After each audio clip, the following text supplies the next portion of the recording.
You're listening to The Sustainable Act with Smiley Krana, a podcast about the environment, social impact, and culture. Each episode, we discuss issues, solutions, and how you can become more sustainable in life and work. Don't forget to subscribe, rate, and follow the show. Enjoy!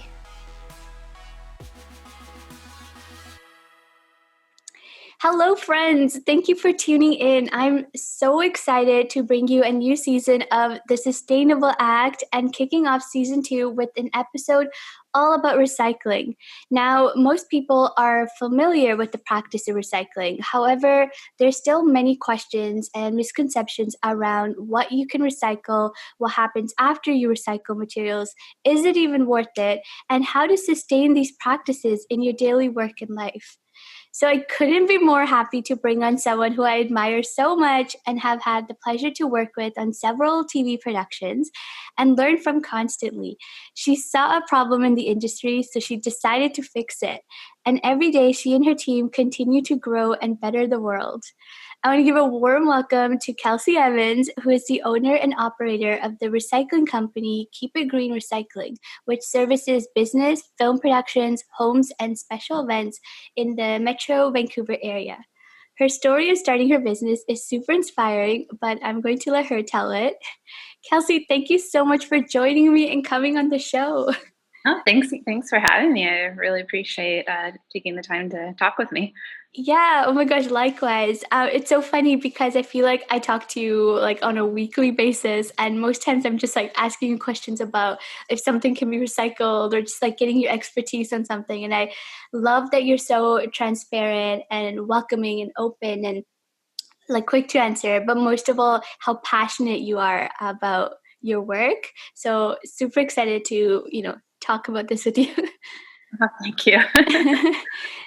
So what was your journey like to creating your business? Like what inspired you to get started and create? Back in the day in elementary school, there was a small committee created to do recycling in the school. So I actually joined that, and I think I was in grade 3.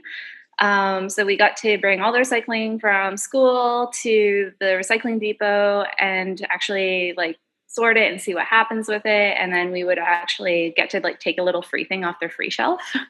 So it really like started at a young age. And we used to at home compost in the backyard. We used to have a 3-bin system, and that's what we used for the soil in our gardens. So from there, I actually went to film school because I thought, oh, I'll maybe be a assistant director or something like that. Yeah. And when I was on set as a PA, I just noticed the waste. That's all I could see was the waste. And I was like, oh no. So at that point in time, back in like 2004 on set, they were just doing the bottles on the side with the bag. Which really most of the time the bottles just ended up in the garbage unless one of the production assistants would take it home, which obviously I was. And so from there, and then from working and seeing all that, I got into the office and same kind of thing. They were just doing the paper and cardboard and returnable bottles. And at that point I was like, all right, well, I'm just going to start setting up recycling bins on my own time. And so I started doing that and setting up the bins for just shows that I worked on. And then other shows were asking, hey, can you set these bins up for us too, and tell us where to get it all taken to and blah, blah, blah. And I was like, sure, not a problem. So it started off like that. And then at one point, a show was like, can you just come and take it all away from us and just deal with it? And I'm like, okay, sure. So that's how Keep It Green was born. And that took from 2004 to 2010 for Keep It Green. So it's just in between, I was just noticing what was going on and observing and trying to do my best. And yeah, so that's how Keep It Green was born. That is so awesome. You're like the pioneer in the film community here, because like you think about it, like I'm just starting, to work in the industry, and like I'm still noticing like people aren't exactly, they don't know what to do, or like if I don't think if I had didn't been on my show, they wouldn't have gotten the bins, like because I talked to my team, my locations team, and they're like, yeah, normally we don't bring bins, this is the first time I'm using bins. And it's so like just mind-boggling because it's like we're in 2020 and you started in 2004, yet we still like we've come such a long way, yet we're still like we have such a long way to go. And yeah, well, I found like in 2010 like it was just the offices that started up with Keep It Green. And then Mm-hmm. from there, like it slowly spread over the years of each department getting their own bins. So Mm-hmm. now it's kind of like, it's just the norm for the departments to have bins now. And I'm Yeah. finding now locations is starting to roll Yeah. into the same process. I think it's going to be a slow start, but we are seeing it now, which is, it's good. Yeah. Yeah. And this is something I tell everybody I see, like whenever people are like, oh, this is hard or this is too much, it takes too much time to like have to think about where to put your waste on set. And because they're not used to having like 3 bins, right? It's just like what I tell them is like, this is the way forward. Like, this is what we're going towards. And no, like any production you go to, like, and then like after this one, it like guarantee there's gonna be the bin set up because this is the new norm and it's Yeah. better to just like adjust to it now. And that's what the studios in LA want us to do too. So Mm-hmm. support from them, it's huge. And I think the crews, like them knowing that, I think it's a good thing too, that that's Yeah. coming from as well. So I mean, you did kind of touch base on it, but what services do you offer exactly? Like, you have quite a few because I know our show like rents like a few different things, but Yeah, so we supply recycling bins for the film industry or any client that wants recycling bins. So we set up all the bins inside offices, stages, warehouses. It can be anywhere from a few bins to like 40 bins. We give all the bins for free, and then we try to like, we base it all on your own volume. So that's how we charge. So you can take as many bins as you want. It mm-hmm. helps catch all the waste, and then from there we go and check all the bins and recycle the materials. And then we also do material reuse. So we have a warehouse out in Port Coquitlam, and we take in old film sets or props, set decks. Actually, even residential people will come and drop off things, and then from there we take it, and then we give it all away for free to the film industry or community, churches, film schools, schools, daycares. So everyone's benefiting from the waste that would have ended up either in the landfill or who knows.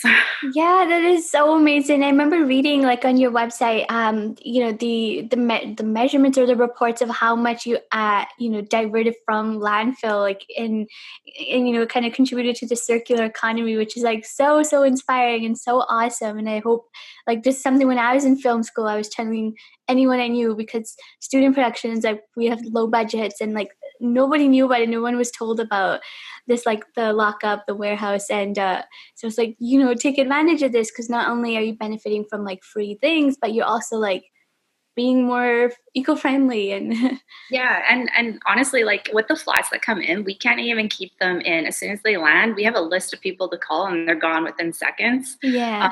And we actually have seen flats come in a few times, the same ones, so like 2 or 3 times, which is great. So if like we can keep that process going, where people come and the film industry gives us stuff, and then comes and takes it away, and it keeps the Yeah. rotation going. We can keep landfills clean. Yeah. Yeah, and like in 2018, we diverted. That's the first year we started the material reuse. We diverted 86 tons, and then in 2019 it Wow. was 138. And right now in 2020, we're at 85 tons, but it's still present. And this is the month and next month that we are the most busy. So I'm pretty sure we'll make Wow. our totals. And then obviously we were shut down for 3 months due to COVID. Yeah. So that kind of Yeah. it. But that's amazing. And I love that about you. Like you see a problem and then you just go out and like fix it, which is like so inspiring because it's so easy to just turn your head and be like, well, one day I wish this changes. But then to like, meet someone like you who's like, well, let's just change it. Like what's stopping you? Yeah, no. I didn't know I was going to be a recycler in the Yeah. future. Earlier, like I thought I was going to be in the film industry. So, but just seeing the problem, I really wanted the change. So, like, I just had to do it. Yeah, that's amazing.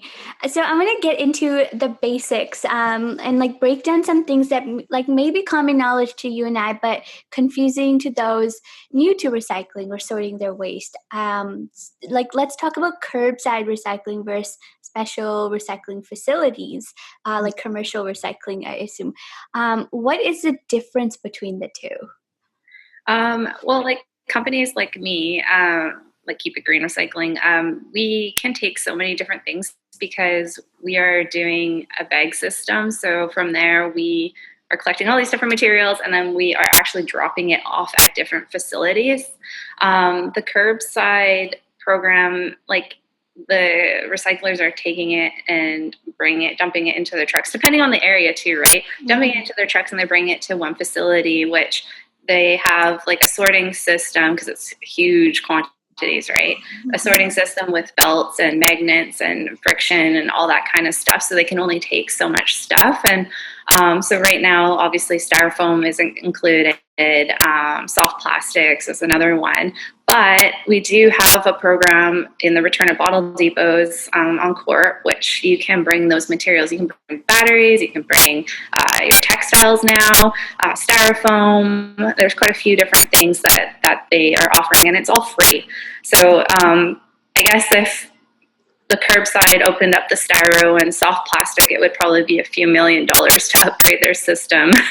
Right. But yeah, I'm not quite a professional on that part, but that's what I understand. Yeah. No, that's like I think just like enough to like know the difference and like kind of a reason why only certain items are accepted on for Yes. residential because yeah.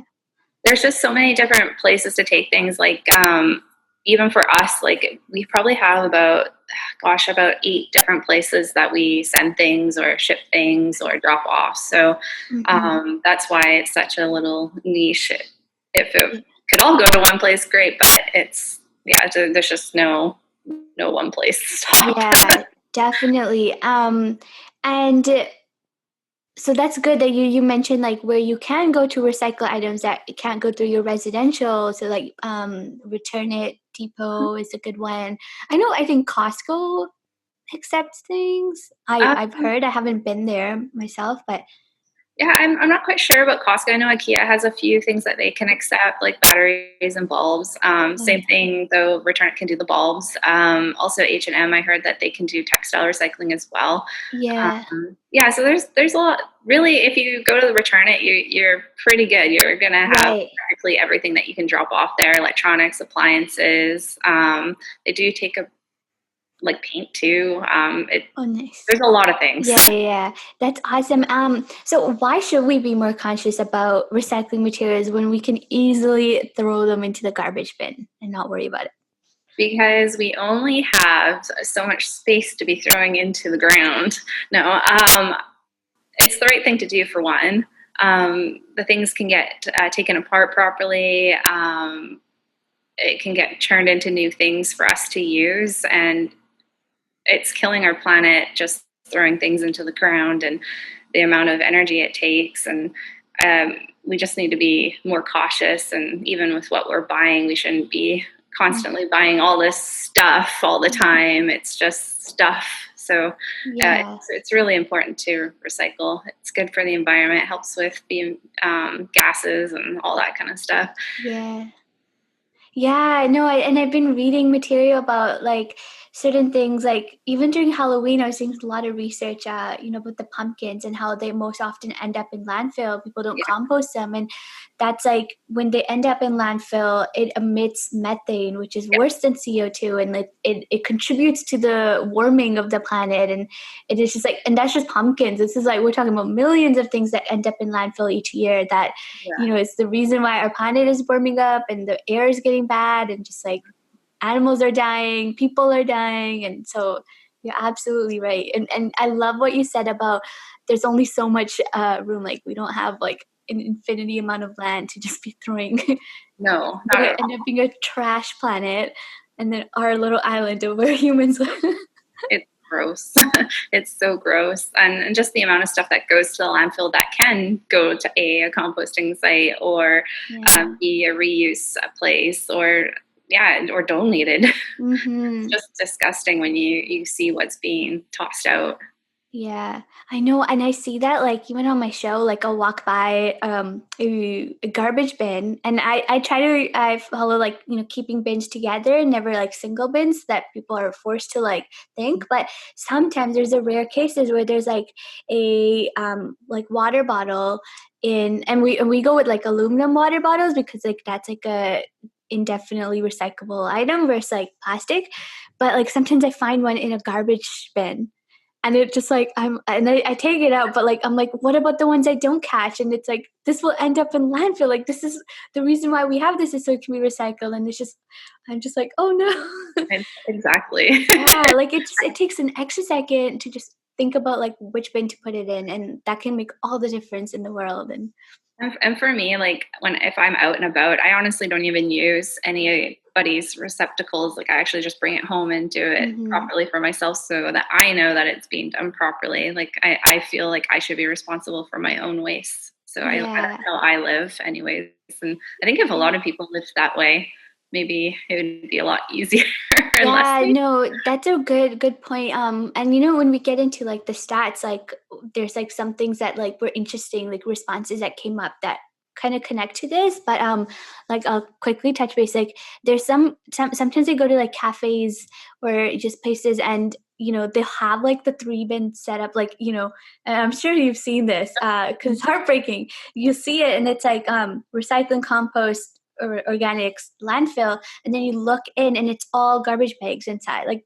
they're not even using the correct bags. And it makes you think like it's my thing that like, if I'm putting my food into the organics, will it actually be composted because it's a garbage bag. And I've seen this so many times, and now I just start taking pictures of them. And I do the same thing, and I'm not sure. Like this is the one thing I'm trying to figure out. I'm like, do they just don't care, or is it they actually don't know?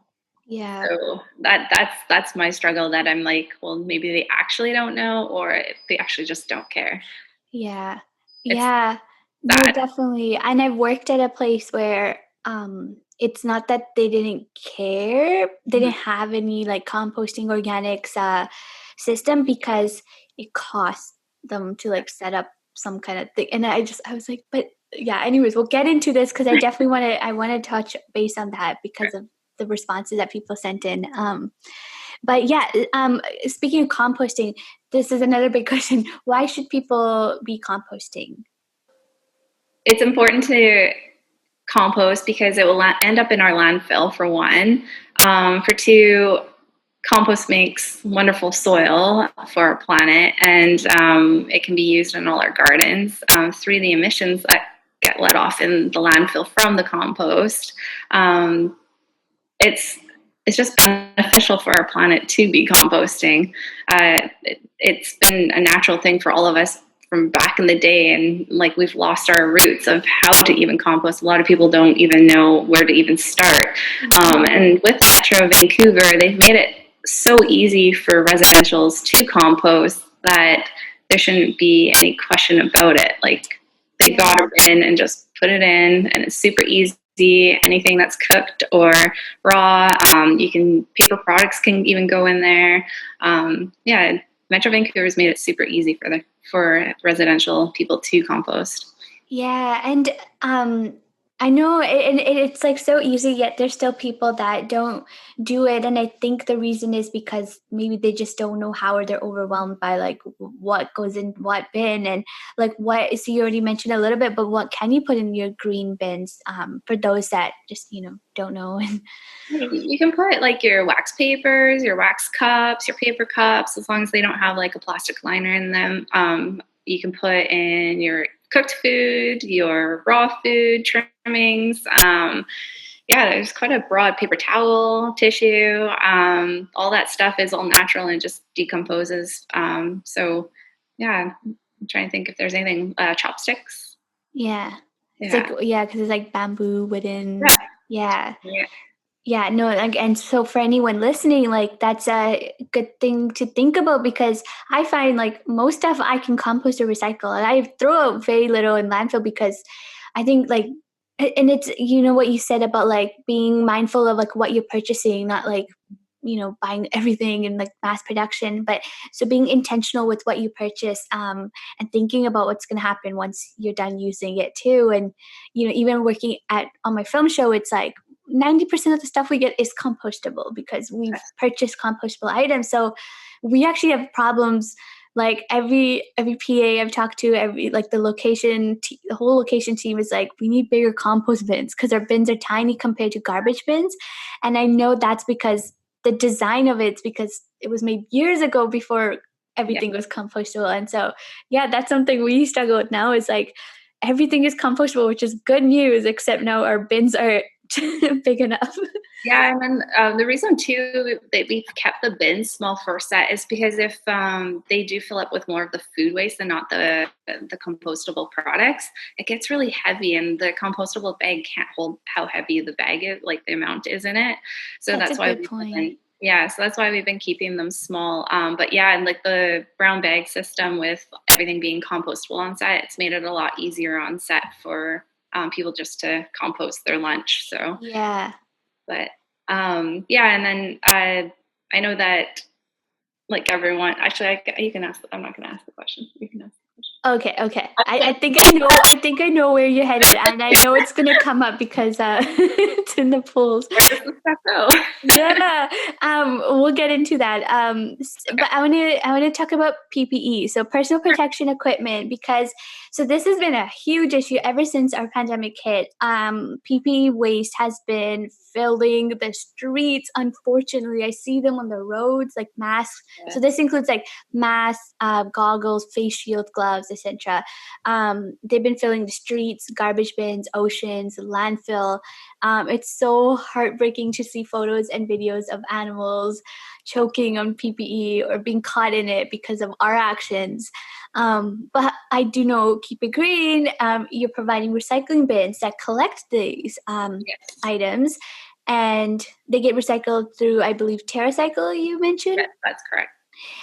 What do you recommend, though, to folks that use PPE at home or elsewhere where Keep It Green bins aren't set up? Like, how should they dispose their gear correctly? They can collect their own PPE and actually go through TerraCycle themselves. TerraCycle offers a program where you buy a box and you get it shipped to your house. It can be company, whatever you want, and then you just fill it until it's full, and then you ship it back.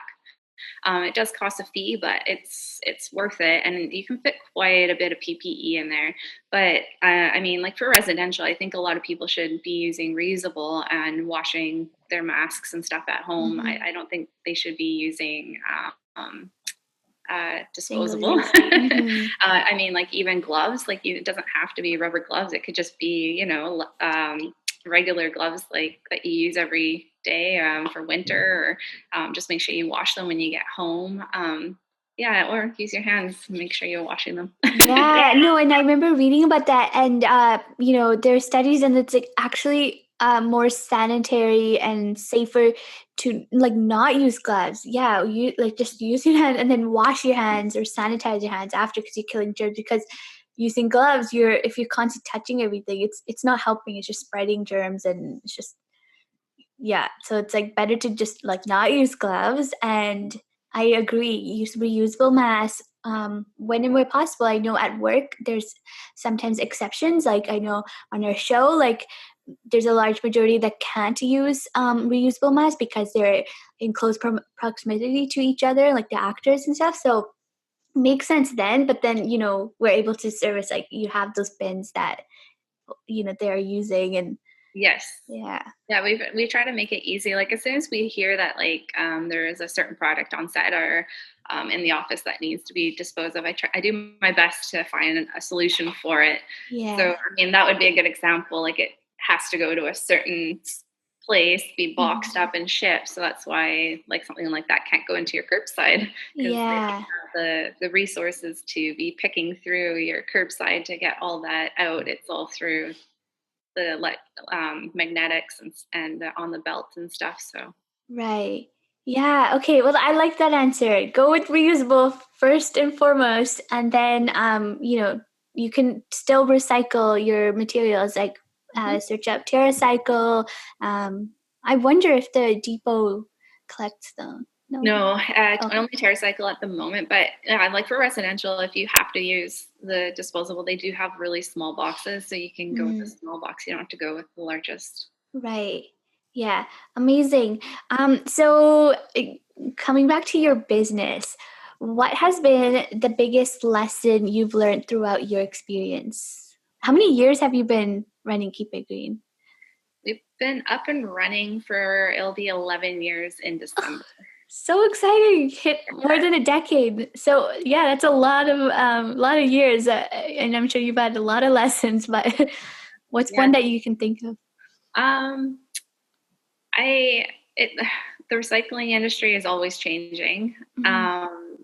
I never say no. I like if someone's asking me about a product that maybe I've looked up 5 billion times, I Mhm. always redo the research and try to find a solution. And if it's still no, it's no.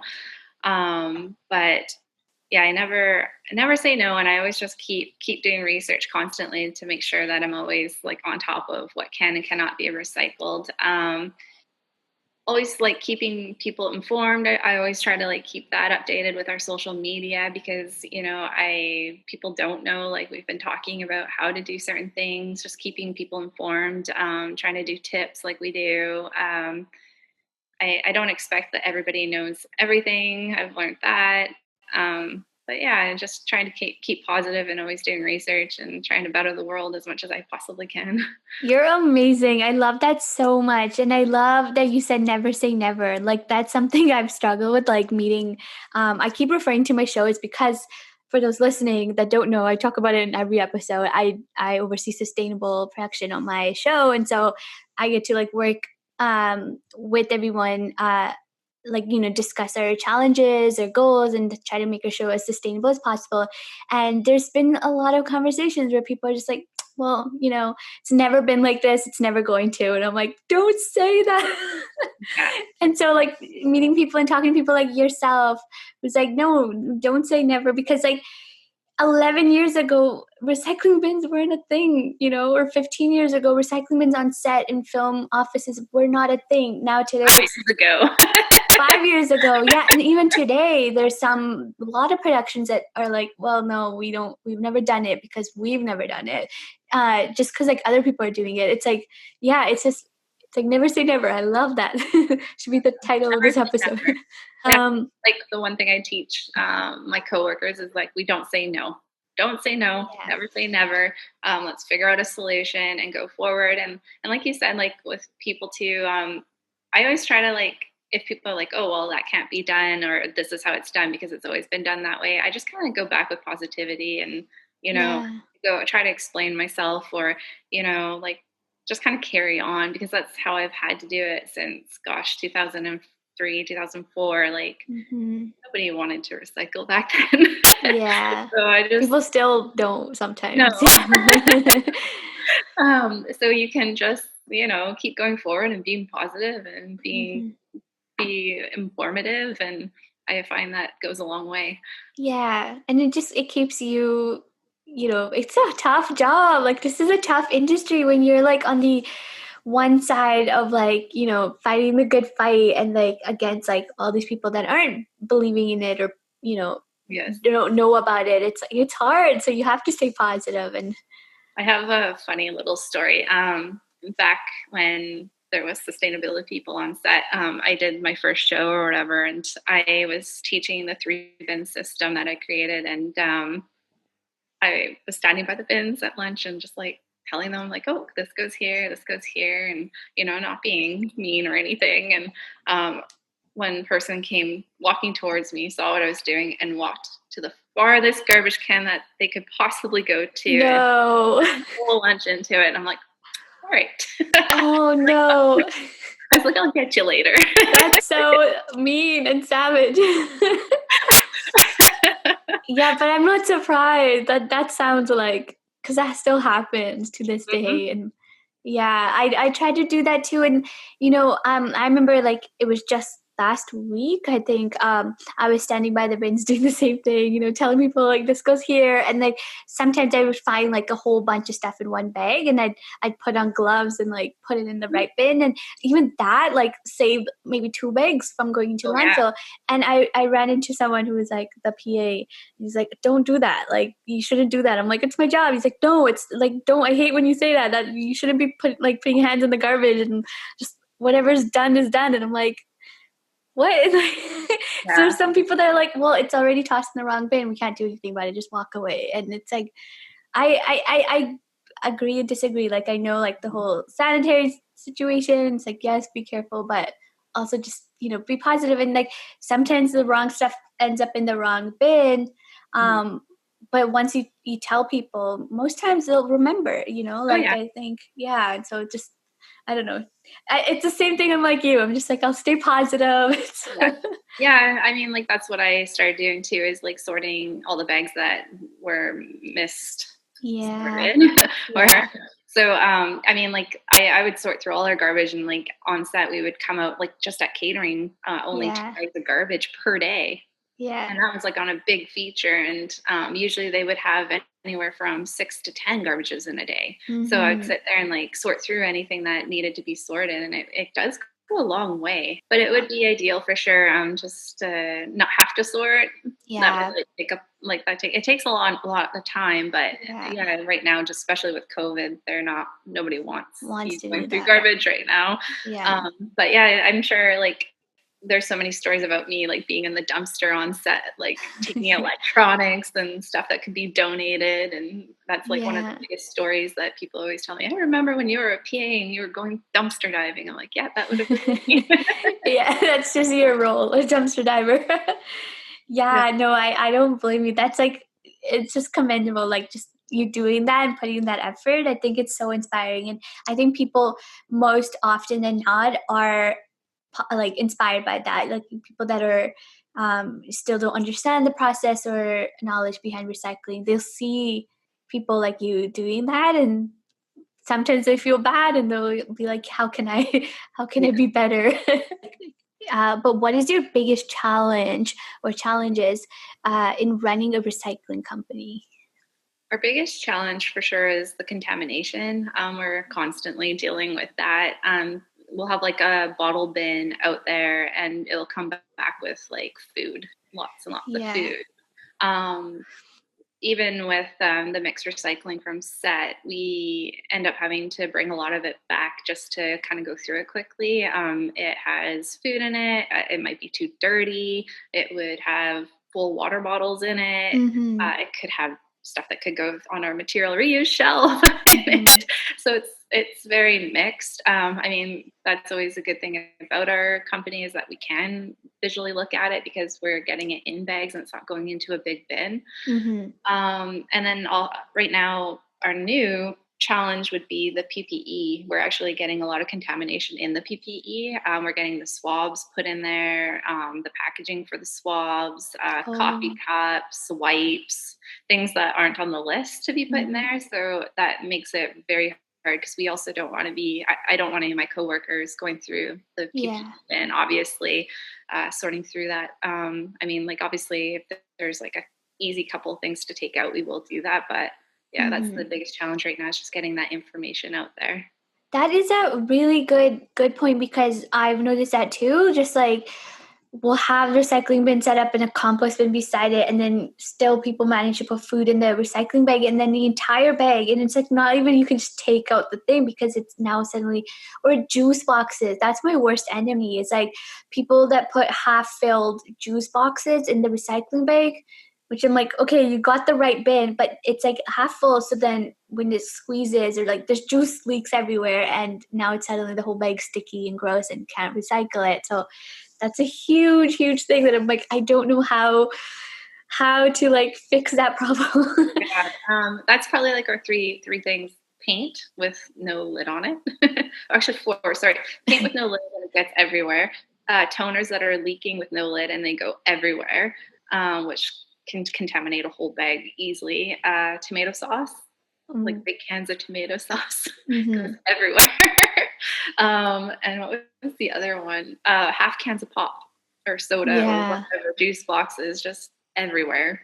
So those are Hmm. like one of the four things that I like cringe when I see it all over the. Yeah, and it's like, oh my gosh, you put in all this effort, you got Yeah, the right bin, because it's like we're just still trying to train people to use the right bins, and then it's like now we have to add like three more rules, and it's like it's a struggle. But I hope that's a good point to bring up to those listening that are, you know, at their workplaces or at home. It's like make sure that when you're recycling, they're clean. Like don't put a half can full of tomato sauce in the recycling bin and call it a day. And it's yeah. very, very, very important to rinse your recycling. And if you Mhm. don't have access to it and it's dirty, just honestly, you'd have to throw it in the garbage or Yeah. bring it home with you if you Sorry? can, or bring it home with you if you can. Yeah, or bring it home with you. Yeah, no, I agree. Like, why waste an entire bag that could have been recycled just because of one thing that you couldn't? So that's a definitely a good point. And actually, I had a question. This actually came up on my set, and I've been actually wanting to email you, but I'll ask here so that everyone can know the answer. And it's related to like COVID and PPE, and so everybody's sanitizing all the time now with sprays and Okay, Lysol wipes are garbage, right? That's a given. Garbage. Yeah, which sucks. I hate Lysol wipes. I'm like, why? Let's just use paper towel and there's like Lysol sprays and just other disinfectants. Can you compost those paper towels after using cleaning sprays on them? I think if it's chemicals, it should probably just go in the garbage, unfortunately. Okay. Yeah. Okay, that's good to know because I never thought about that, and that's something that came up, and we're like, paper towel can be composted, but what about after it's used with the cleaning? I would say if it was like a natural cleaner, not a problem, but I don't know like the how good Right. the disinfectant. But yeah, anything chemical, just I would toss in the garbage. But I would recommend using the paper towel with your spray instead of the wipes because the Yeah. paper towel is it'll just decompose Easily itself. break down.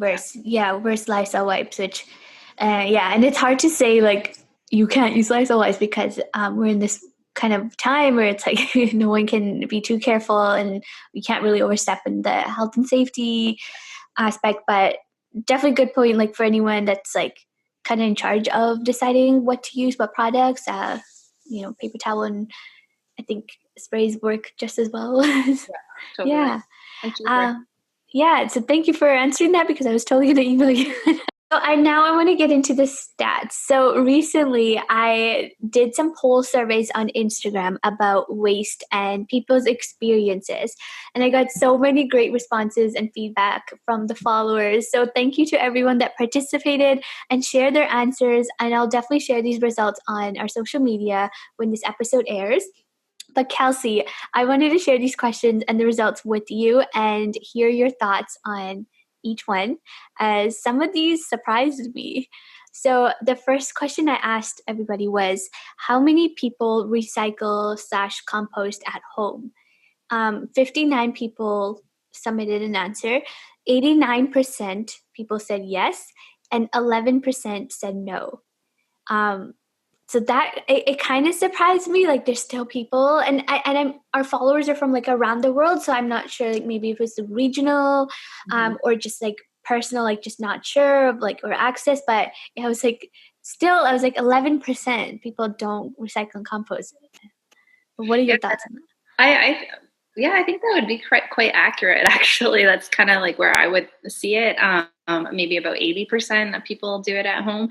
But yeah, it would really depend on where they're located because, like I said, Metro Vancouver has made it so easy to do it at home. So Mm-hmm. if they're like maybe somewhere else other than BC, it's a lot harder to compost at home, Mm-hmm. especially like yeah, because it's not set up the same way that we have it.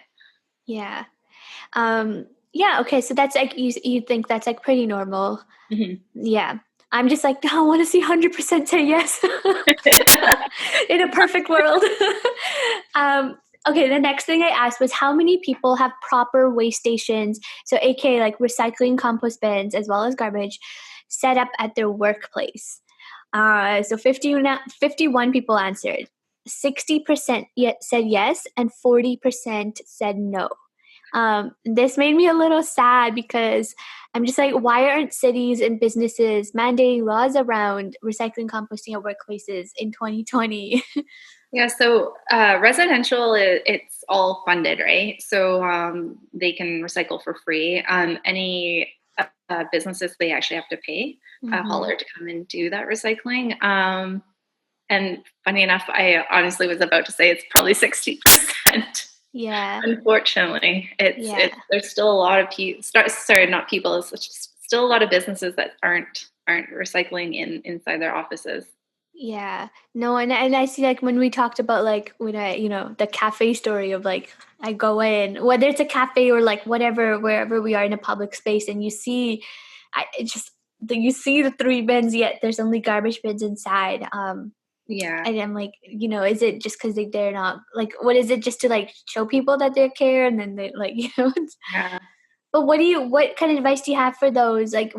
Why should why should businesses, even though it's going to cost them a little more, why is it worth recycling and composting? Yeah, I mean, like, honestly, I don't even think it does cost the businesses very much more because they can reduce their garbage, which they'll save money Yeah. on the garbage tips. Mm-hmm. Um, it's good for their image as well, and they Yeah. could use that on social media and promote that they're a green company. And like, there's other ways to like cut back to put money towards being sustainable. So Mm-hmm. it is important for companies to do it. It's their image, and that's what they should be doing as a company if they're going to start a business, in my opinion. Absolutely. And I think like no matter what scale of business you have, like if it's a large business, like you should be recycling companies. Like you definitely can budget that. And because you're in charge of so many, if there's like a large workplace and large amount of people working. But if you have a small business, it shouldn't be that much harder to just put a recycling bin. Like you can go to a dollar store and buy a blue bin and put that on your set. And then like you said, you can bring home your recyclables, you can go to the depot. Like I don't think it's much harder. Yeah, for small companies, like, call Keep It Green. We can help. Like, Absolutely. we do it for your own volume, so it's not Mhm. not a tipping fee every single time. So Yeah, you can go on a monthly pickup. Like, it's yeah, so easy to recycle at your businesses. yeah. Amazing. Okay, so the next thing I asked were what was the biggest or what are the biggest challenges slash barriers to like waste management or waste creation?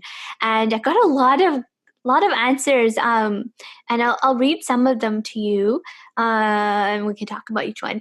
So the first thing was contamination. So that's something that was a challenge Mhm. barrier, and I think we've already discussed that. And That's a big one, huge one. yeah, contamination. Another thing was some few people responded was accessibility, and so I think maybe they're talking about like maybe bins or recycling services. Like I wasn't sure like if these are local to Metro Um, Vancouver or. Yeah, I think you're got that. I believe it's probably more other provinces that don't have the same systems that we have. Like, we here in BC, it's all easy, so you can recycle almost anything if you're residential for free. It's So you easy. can't make that excuse if you. Yeah, yeah. No, I thought it was interesting, like accessibility. Maybe I'm sure they're talking about bins or services. Yeah. Um, this one, like this is the most popular response. Like a lot of people sent in this was knowledge of sorting materials into the correct bins, and a lot of people said they were just the knowledge of knowing what to put in what bins. Yeah, and every hauler could be a little different too. It really depends on where it's going. So, like, for us, like, we have so many bins and different bins, but it's because we have so many different drop-offs. Mhm. But yeah, like, if like residential, I think it's quite straightforward. But Mhm. like, for us, yeah, it makes it hard for people to use a system sometimes if they haven't seen it before. But for us, we try to keep the bins all the same, like, in Mhm. same order, or the pictures all the same, like in all the different departments, no matter what, where, we keep everything kind of Mhm. identical just to make it easy. Yeah, and I think like even to this like there's some things that it's like for maybe you and I, it's like so easy to be like, no, that's obviously recyclable. There's some materials that I know, like my mom would be, she would normally throw like, I think it was like these cans or whatever, and she was like throwing them in the garbage. And I remember visiting home one day and I was like, what are you doing? Why is this? And I like opened the garbage bin. I'm like, why is there a can in here? It's like, I don't know, a can of beans or something. And she's like, that's what I do. Like, I didn't know you can recycle. I'm like, it's aluminum. And so it's just a simple thing. Cause like my parents I know are really good with recycling and caring, but they just didn't know, and no one had ever told them like this one thing can be recycled. And I guess that also like prevents people, I guess, just the knowledge behind certain things. And Yeah, and in BC, we have a council called Recycling Council of BC, mm-hmm. and they have an app for your phone that you can download, and it's free. And Nice. you can search things like, is this recyclable? And it will tell you where in the closest place. If you don't have a smartphone, you can actually just call the number, which is 604 Recycle. And it's a free hotline, and you can ask them your question at any time. That is so cool. I knew about the recycle council. Like I've been on their website, but I didn't know they had that app. So that's good for anyone that wants to know help you with your knowledge of sorting materials. Yeah, and they're always there to help, and it's a free service, and they do put stuff out on social media, and just like tips or different knowledge. I believe they've got downloadable things on their website for recycling information, and yeah, Yeah, great. awesome. So that's a good like advice for anyone that wants to know if you're in BC. And I'm sure like if you're in a different province or state or country, if you can just search like what's in your local region and if Yeah. there's anything. Yeah. Okay, another thing people sent in was a challenge barrier was time management.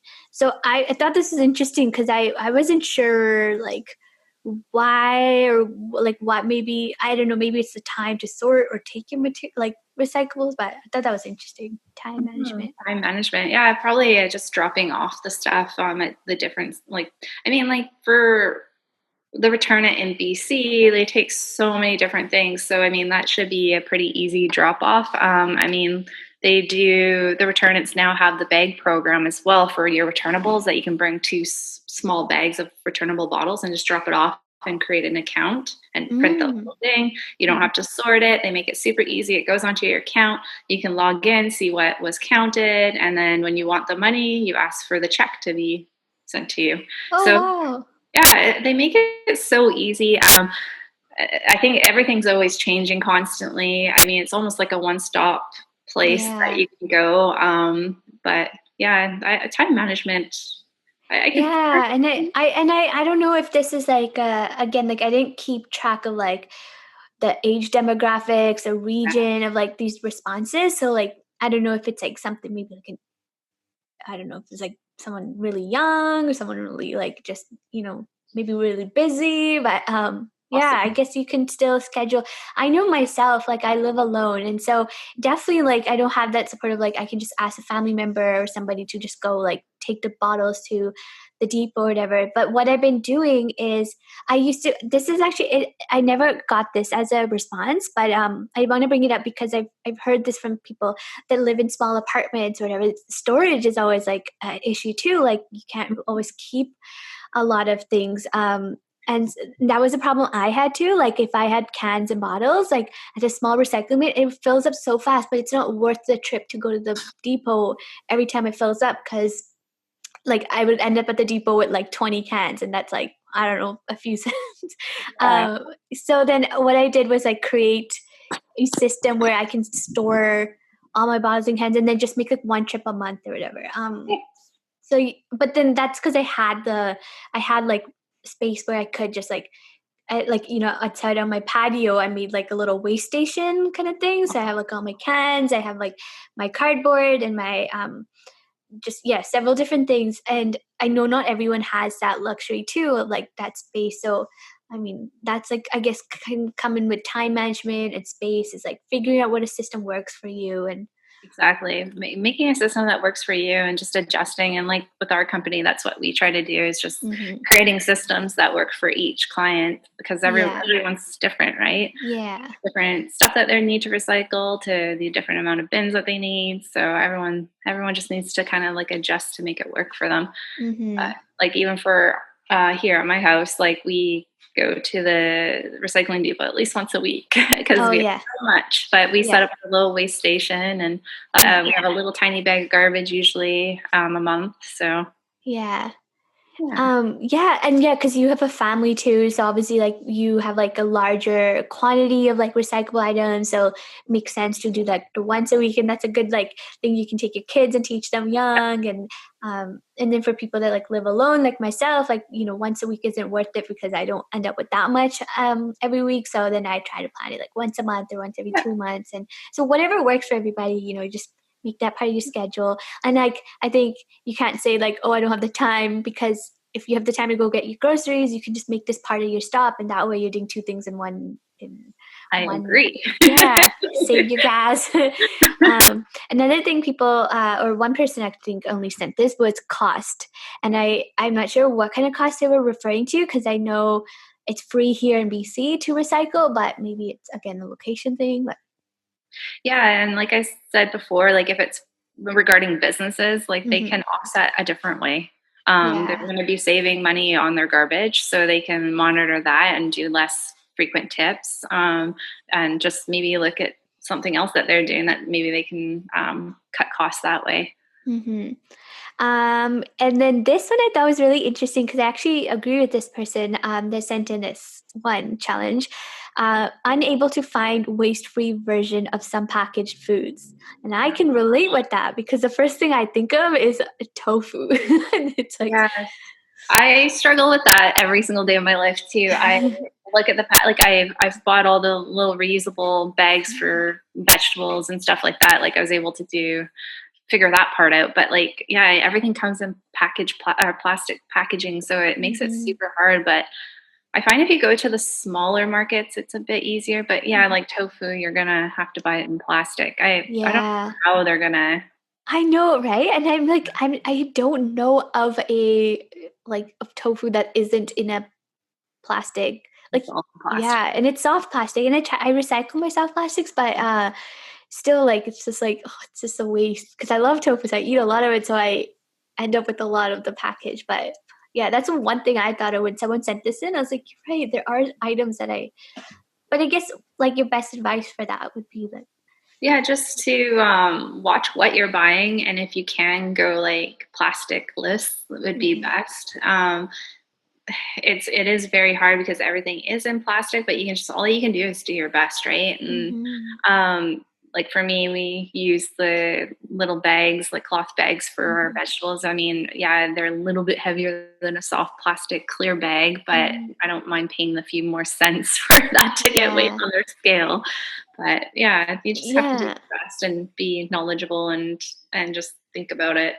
Mm-hmm. Yeah, and it's good to like know that like you can't go 100% zero waste. That's impossible. That's like a privilege too. Like try your best, and like if you're even being imperfectly low waste, that's like still more than enough. And I think that Yeah, don't feel so totally. guilty about, yeah, so that's a good one. Okay, so moving on to the next one. Next question I asked was myths that are related to recycling compost that people are aware of. So things they've heard that may be true, may not be true. Most of these are not true, and yeah, I wanted to say got some really good ones, and I want your thoughts on them. The first one was, and a few people actually sent in this: throwing apple cores or banana peels into the wilderness is okay. So I admit, as a kid, I was told this was true and I would do this, but I now know like that is actually, in fact, very bad for the planet. But a lot of people don't know that. They just assume. Well, and I don't, yeah, I would say that's a myth. If everybody did that, think about it. Yeah. So yeah, I would suggest putting it into a compost bin so Yeah. it can be processed. Yeah, But because it actually emits again emits methane into the air and makes the planet, like the air, worse when you just let it rot into the soil, versus like it going through a proper facility. And Exactly, and which they add minerals and heat, and they make the process faster, yeah, and and yeah, turns into soil. yeah, Yeah, no, this is something I remember, like early 2000, like I was told like you can just do that, like you're walking in the park, just throw your apple cart in the forest, it'll break down. And I can't believe, like today I'm like, oh my gosh, like people older than me, people that were like teachers and things would say that, and it's like that is so wrong. So that is a myth, do not do that. The next thing was you don't have to clean your containers before you recycle them. you do need to clean your containers before you recycle them. You can contaminate a whole load, and if you have something that's dirty, like I said, and you don't have a way to clean it, then either A, toss it, or B, bring it home and clean it. hmm okay, this one again, a few people had said this, and we haven't talked about it because I want to talk about it now. Bioplastics are accepted at all composting facilities. And another response is all things claiming to be compostable but aren't. Yeah. So, all right. So biodegradable, I just want to say this, biodegradable is not compostable. It's still plastic, but it just breaks down like less time than a regular, say, plastic bag. So maybe the plastic bag takes 600 years, it may take 300 years instead. So biodegradable is not compostable. CPLA, compostable cutlery and stuff, it actually doesn't have, it's compostable, but it doesn't have enough time in the composting facilities to break down completely. So with the composting facilities, they grind it, they pick through it, and any chunks they'll sift back out. So more than likely the compostable stuff will get sifted out. I think most composting facilities will say they will take it, but with the process, that's more than likely what's happening. Yeah, and this is something I struggle with all the time. Like, people come up to me like, "Oh my gosh, Smiley, I have this like compostable plastic cutlery. Like, this is so amazing. I'm so great now." And I'm like, I have to give them the bad news of like, you can't compost that here, and it's just, I yeah. believe it takes, I don't mark my words, but I believe it takes about 120 days for the CPLA to break down. Some of it's a bit quicker, but our composting sites usually have a 30-day process. So there's Oh just wow. doesn't have a long enough time to break down. Yeah. Um, with the CPLA, I mean, like right now, the compostable items, we've been telling shows to just go with that process right now, because then they can do that brown bag program and just throw it all into the compost, knowing that more than likely it will get sifted out. And the reason why is because right now, obviously with COVID, everything's going back to um, Yeah, single use. yeah, everything's like disposable. So like with the plastic forks and stuff like that, like no one's able to rinse them on set.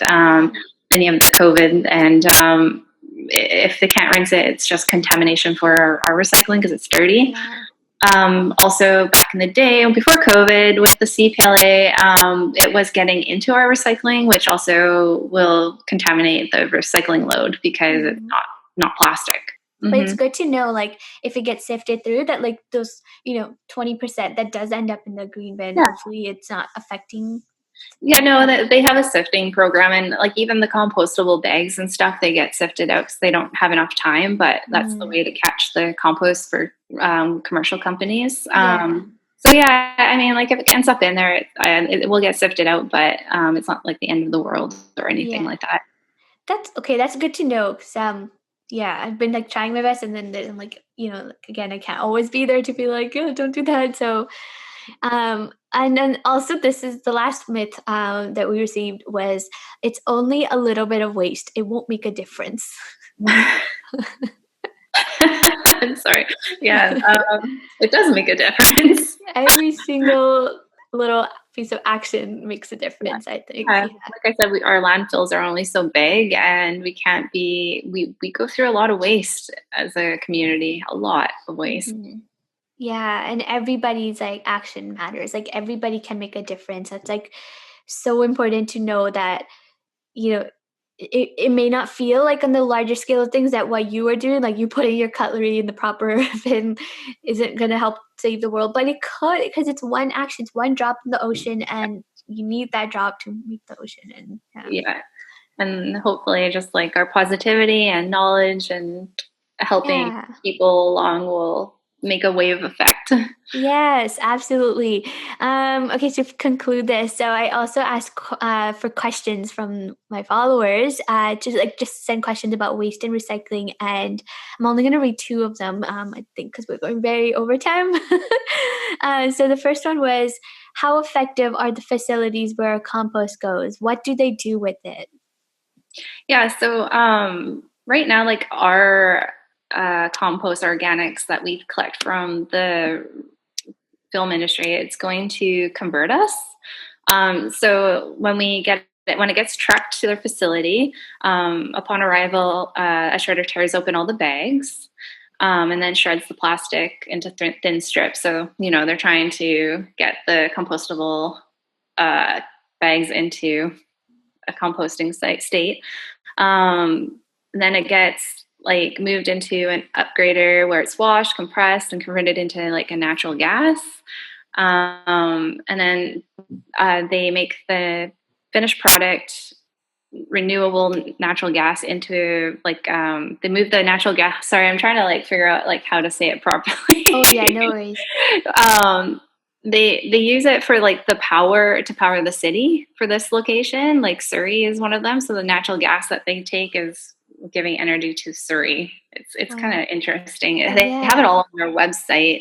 And then at the very end, after they've done all the composting, like with all the soil and stuff, they will actually make it into like a packaged fertilizer. And then I guess from there they sell it. Okay, amazing. That's so cool. Like I didn't know that. But there's like different sites, like one of them that also takes it, like they have a facility that go like some piece of land that it gets all dumped and it gives it more time that to compost. And then I think they sell their soil. So yeah, there's a few different ways of composting. It just really depends on which one. Ours Mm-hmm. gets turned into natural gas and gives energy to Surrey, and then fertilizer. That's amazing. Yeah, so if you're curious, like you can just, I guess, search up like your local facilities and see Yeah. what happened. Yeah. There's Convertus, and I know Revolution has their own composting site. So those are two that you can look up on their website, and they tell you exactly what happens. Mm-hmm. And I believe they both do tours, so you can always go for a tour. Oh, nice. Yeah. That's cool. A little field trip. And then the second question is coming back to like bioplastics. Why are companies allowed to sell recyclable slash compostable materials in places they can't be processed? See, I don't know the answer to that one. Yeah, I guess no one really does, and I think right now, like I, I things could change. Like I said, things change constantly, and Mhm, maybe sooner or later, like the process will change a bit. mhm. I think Revolution's trying to change their process so that all that stuff does get composted properly. Mhm. But I mean, like I believe they should still sell compostable stuff because I think maybe that is the right direction. It's just we need to catch up on the processing part. Yeah, awesome. Well, okay, I think that's all the time we have today, so we can wrap this up. How can people get in touch with you if they're looking for a recycling service for their film set or event or business? And you can look us up at keepitgreenrecycling.ca, or you can give us a shout out on 604-341-6495. We're always willing to help and create a zero waste solution for you as much as we can be zero waste. And yeah, always looking forward to help.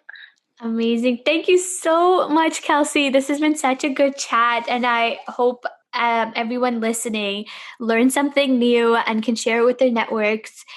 Do you have any last thoughts? Yeah, just do your best, and no one's perfect, of course, and every bit helps. Yeah, absolutely. So please remember to support Keep It Green by following them on social media and check out their website for tons of resources, services, and to get in touch with Kelsey and her team. She's doing great stuff in the city. Also, remember to subscribe to the podcast if you haven't already, leave a review, and tell me what you liked about the episode. Follow the show on Instagram at The Sustainable Act And visit the new website, thesustainableact.com, for more resources and blog posts. Tell all your friends and coworkers and family and grandparents and neighbors to recycle and listen to the Sustainable Act. Thank you. Till next time. Bye.